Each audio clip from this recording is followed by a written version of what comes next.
one of the magnet schools here for pre-med. I wanted to be a doctor.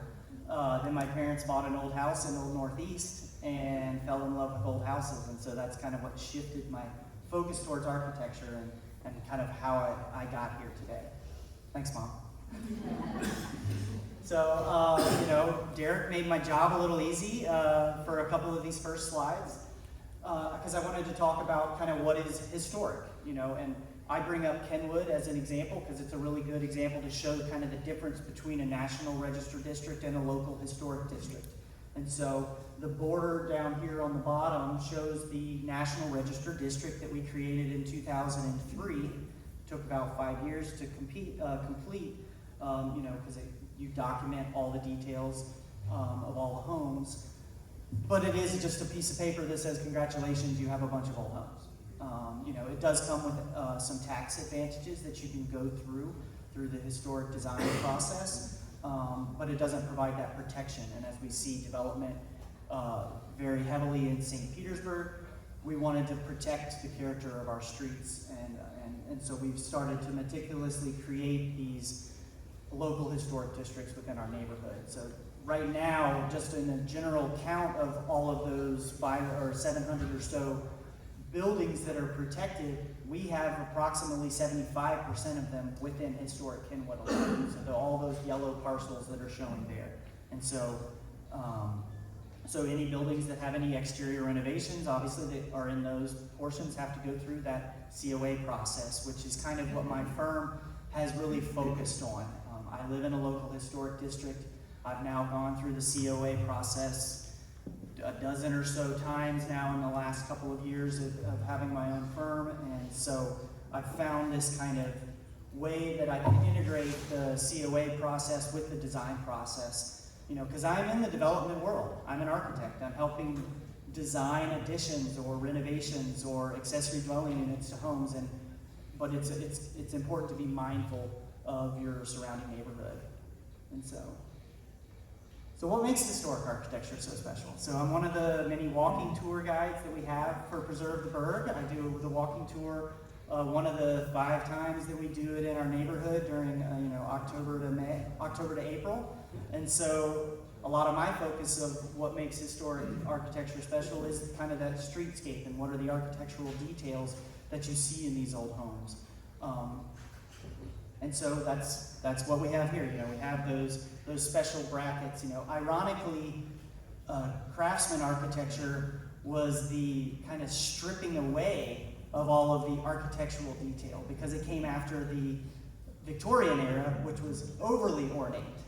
And so now it's ironic to think that the craftsman bungalows are actually what are these ornate, decorative architecture, when actually they were the more modest streamline of the architectural style, kind of removing the ornate details. And so these are just some sketches that I do as part of my design process, kind of documenting some of the architectural details, because when you come to historic architecture, it's not a copy and paste kind of design. Every home has a little story to tell, and so it's important to really pay attention and be intentional with what you're doing to those homes.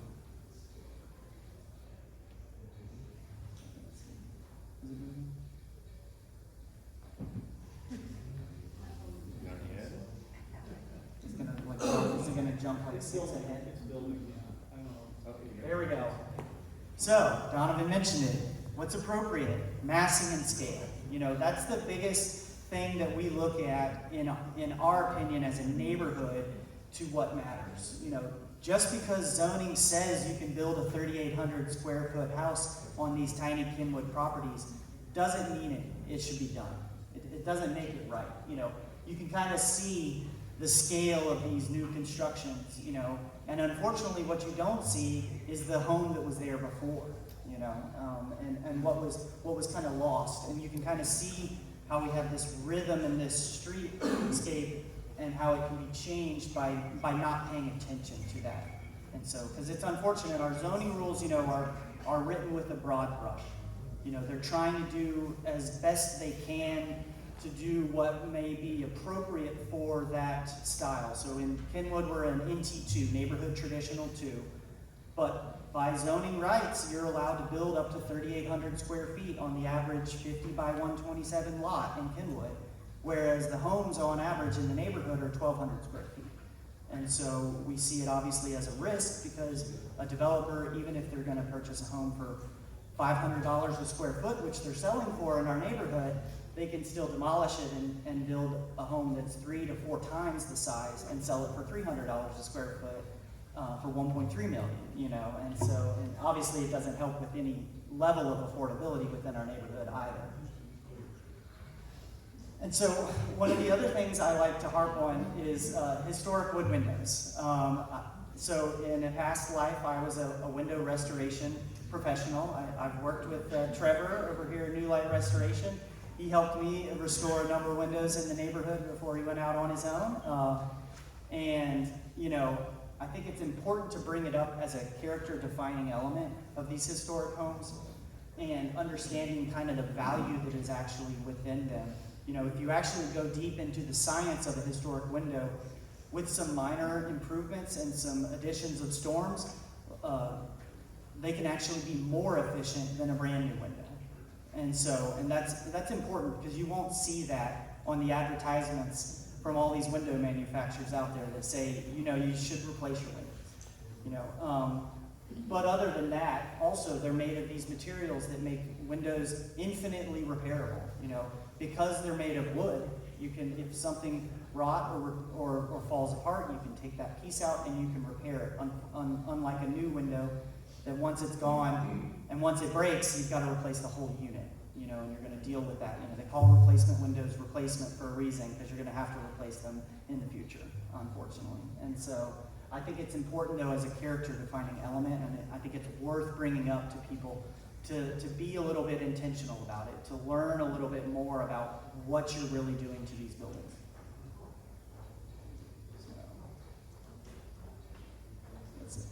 Okay, so successful design. So how do we go from a preservation mind, and how do we kind of update a new building to be, and how do we successfully do it?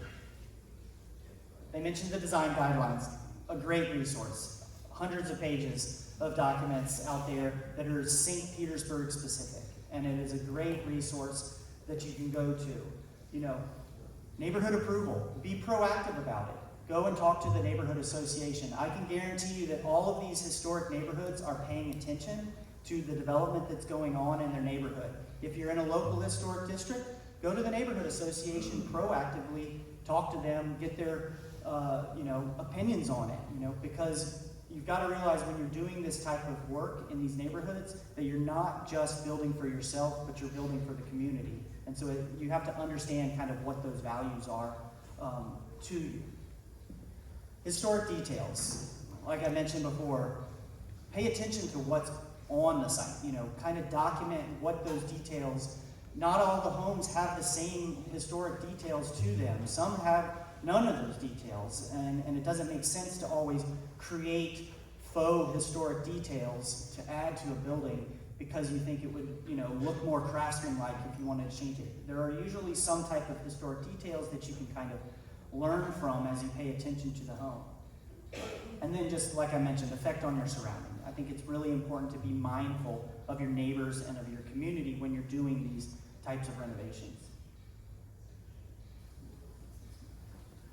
So what are my options in a historic neighborhood? So last year, if you came to this, I did a whole presentation on accessory dwelling units and the differences between that and accessory living spaces. They're a great kind of option for these historic homes. If you have a small property, you know, you can add a little bit of square footage in the back, and you can also still live in your house while you add the additional square footage, whether it's for a living space for additional space, or if you want to actually legally rent it out and help pay for your expensive mortgage that you just bought in these prices. And so, and I'm going to glean a comment that I heard Derek mention to me one time, that ADUs are kind of that invisible density that you get to put into a neighborhood. They don't affect the front of the street. They don't affect the walkability of your community. They don't change the rhythm of the street out there. So it's a really great option.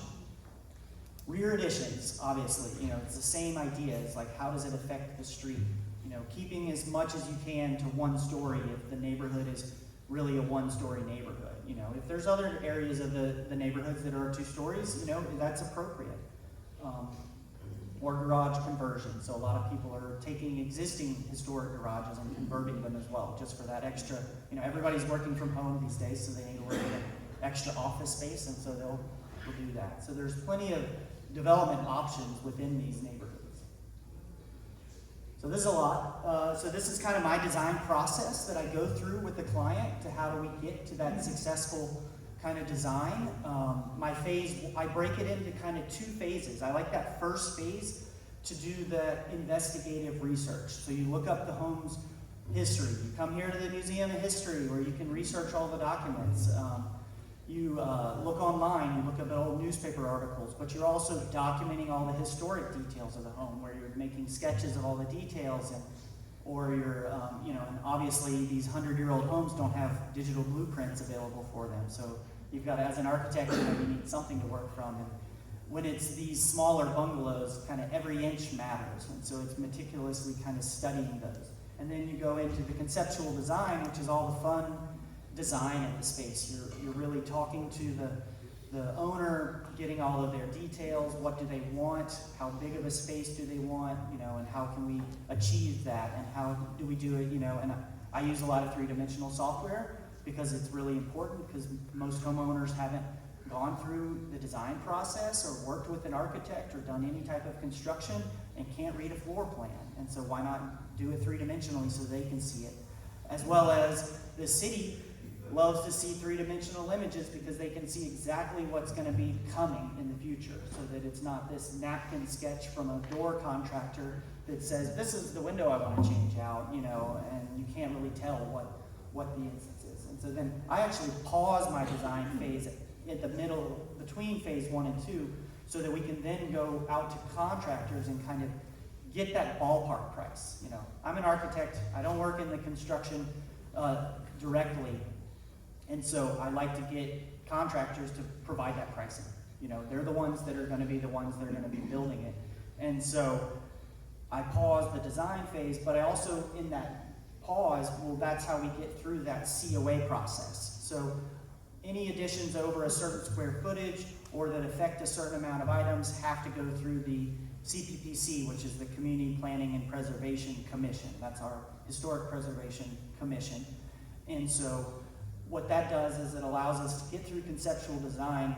They haven't wasted all their money on a full architectural set of plans for something that they can't, one, afford because they get contractor pricing, or won't get approved, you know, because they haven't gone through the COA yet. So I like to do it kind of in tandem. And then we move on to the kind of documentation level, which is the higher level drawings that the building department requires, you know, making sure you get all of those details. And then as an architect, I like to be heavily involved as well with the construction process. Like I said, a lot of my clients haven't worked on a construction project before, especially a historic one, and so making sure that the contractor is understanding of what those kind of historic details that really matter, or those historic details that are regulated in the COA process that say windows have to be recessed 2 to 3 inches in the wall, you know, explaining those details to a contractor, making sure that they're installed properly so that when you get to the end of the process, they come out for their final historic review and they say, well, these windows aren't deep enough. You know, we need to make some changes. And so it's kind of understanding all of those details through the process and holding the hands of the homeowner. So I wanted to, you know, we went through the whole process, but I wanted to take a look at a specific case study so that you can kind of see all those kind of steps as they specifically related to one building that I've almost completed. I'm hoping that within a month we will be done. So this is a property that's in historic Kenwood. It was a small 2-bed, 1-bath. Actually, it had 2 baths in it, but it was one of those like notoriously rental landlord, slumlord, and you know that bathrooms were added onto little spaces, enclosed the back porch.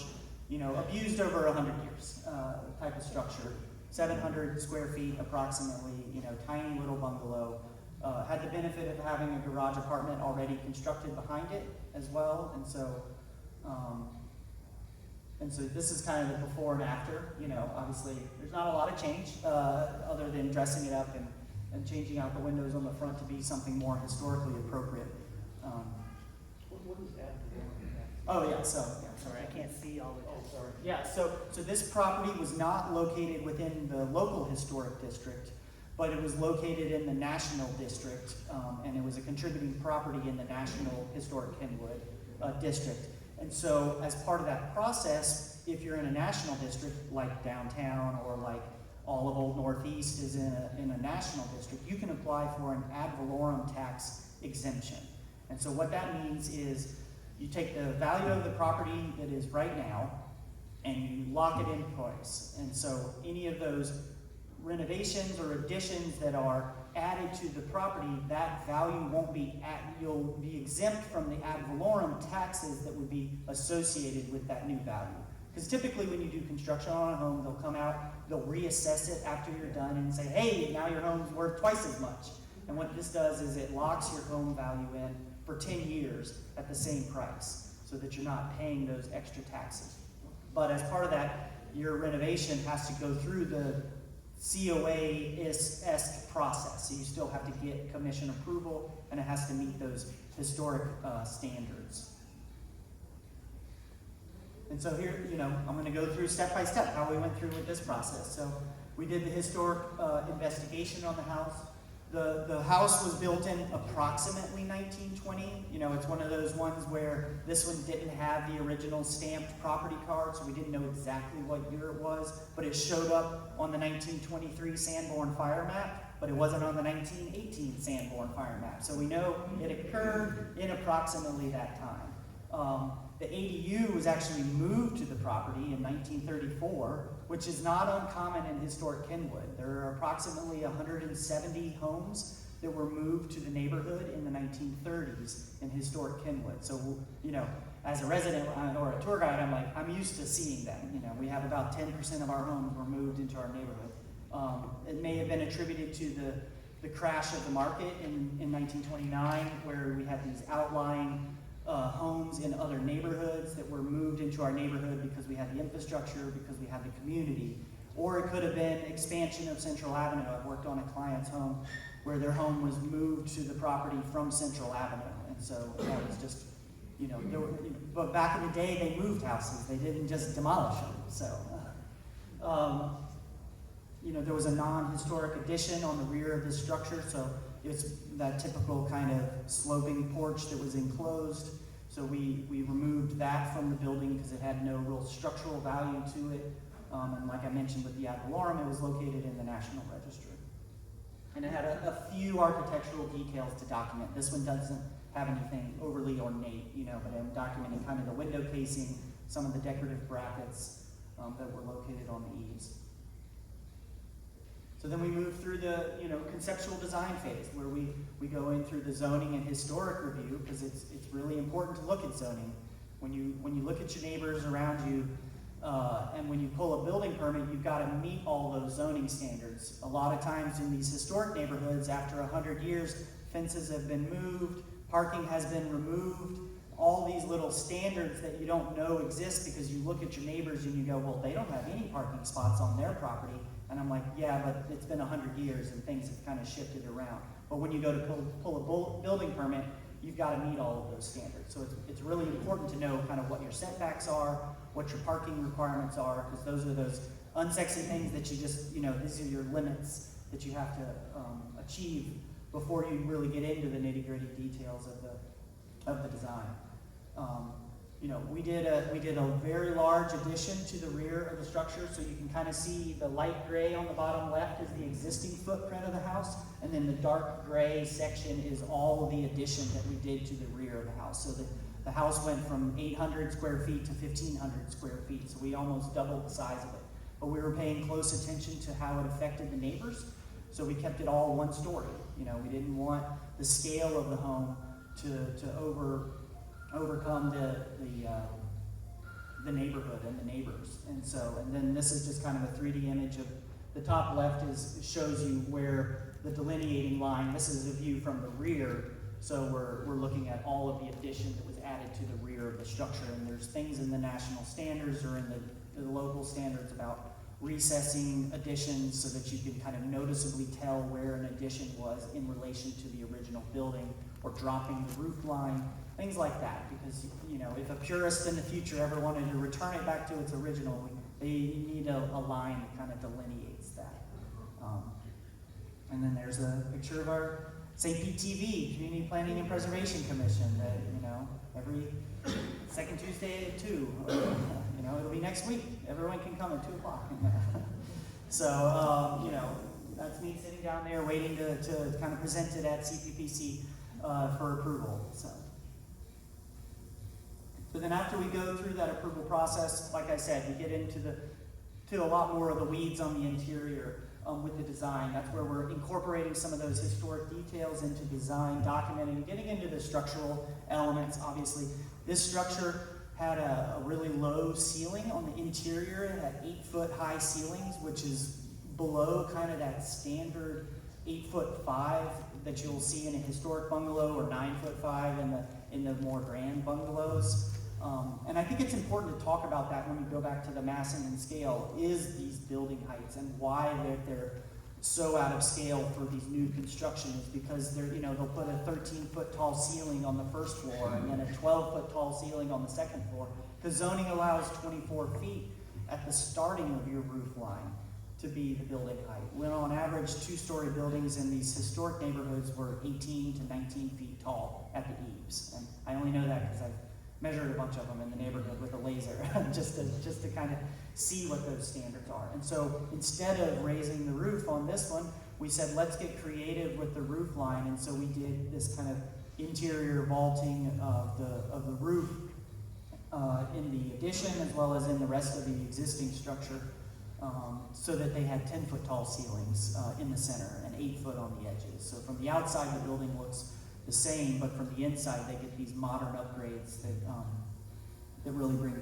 some extra flair to the building, and it kind of meets their design goals. This couple was really big into entertaining, and so they wanted a large kitchen that opened onto a really large back screen porch. And so I'll go back one slide. This is kind of the image of the back porch area that was added to it. And so the construction process, we're going through the details. We're adding on the decorative brackets that match all of the other decorative brackets on the building already. We put historic replica Cuban tile on the front porch. These are, kind of those design elements that bring character to these homes, and it's really important. But now you can see the interior on that bottom left photo. We vaulted the ceilings, and we did a fun historic casing kind of detail on the ceilings. So you can have these modern upgrades to these buildings without going over the top. Those doors on the back of the kitchen there that exit to the thing, that's actually one door. So that's a 14-foot wide door, so that folds like an accordion onto itself. And these are, historically appropriate looking doors, but with a modern function. They've always wanted one of those doors on a house. And this was the first time I've actually ever got to put one in one of these houses. And it's quite, an impressive feature. So now that, I'm excited for the first porch party that they host in the neighborhood, because we'll get to blow all these doors open, and it'll be the kitchen in with this large screen porch. And so then here's kind of the stats for the building, and showing some of the images of the before and after from the front and back. Like I said, it was an 840 square foot home with 130 square feet of porch. It then became a 1,500 square foot home with 345 square feet of porch. It has 10-foot high vaulted ceilings. It has an 11-foot long kitchen island. These are these modern amenities and upgrades that you think people want, and which you can achieve if you're really intentional with the design, if you really think about it a little bit, if you study the history of the building, if you're available to figure out what those details that are important. And like I said, a 14-foot wide back door. That's an impressive back door.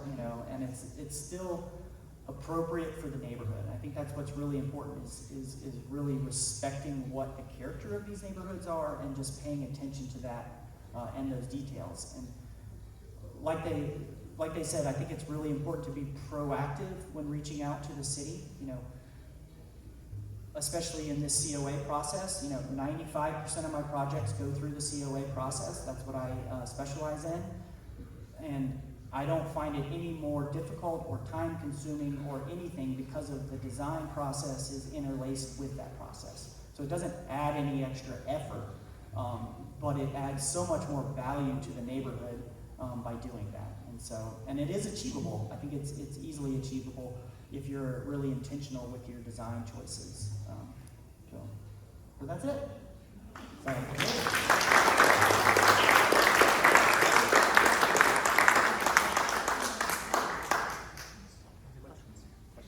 Any questions? Yes. You showed some pictures in the beginning of your presentation of homes out of scale.